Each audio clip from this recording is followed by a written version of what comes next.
We have power over the nations. Sons and daughters of God, December 25th. Work, for the night is coming. Work through the morning hours. Work while the dew is sparkling. Work meets bringing flowers. Work when the day grows brighter. Work in the glowing sun.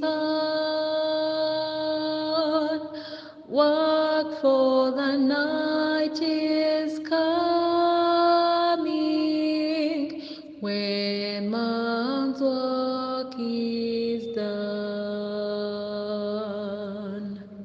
He that overcometh and keepeth my works unto the end, to him will I give power over the nations. Revelation chapter 2 verse 26.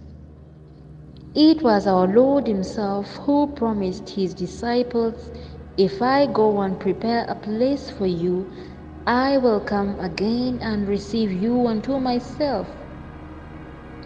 It was the compassionate Savior who, anticipating the loneliness and sorrow of his followers, commissioned angels to comfort them with the assurance that he would come again in person, even as he went into heaven.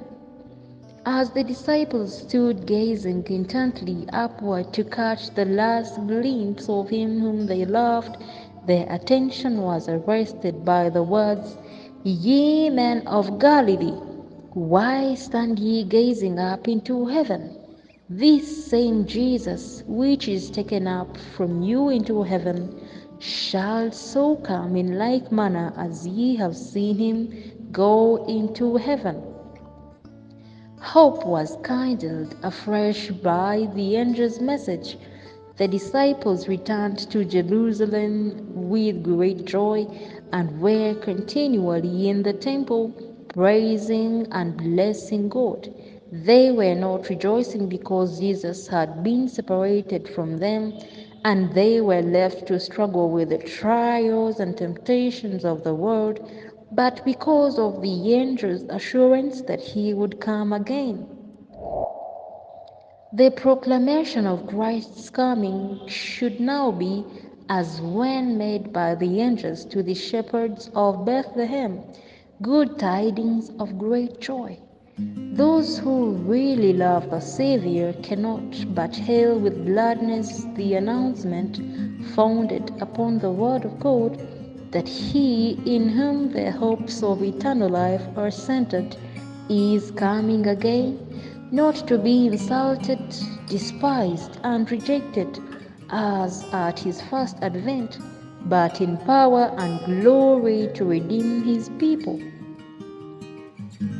The gospel is to advance from conquest to conquest, from victory to victory.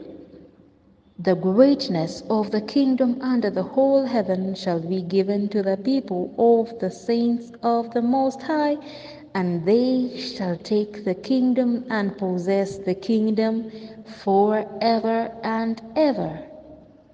Ellen G. White Daily Devotions with In Hope of Eternal Life Ministry.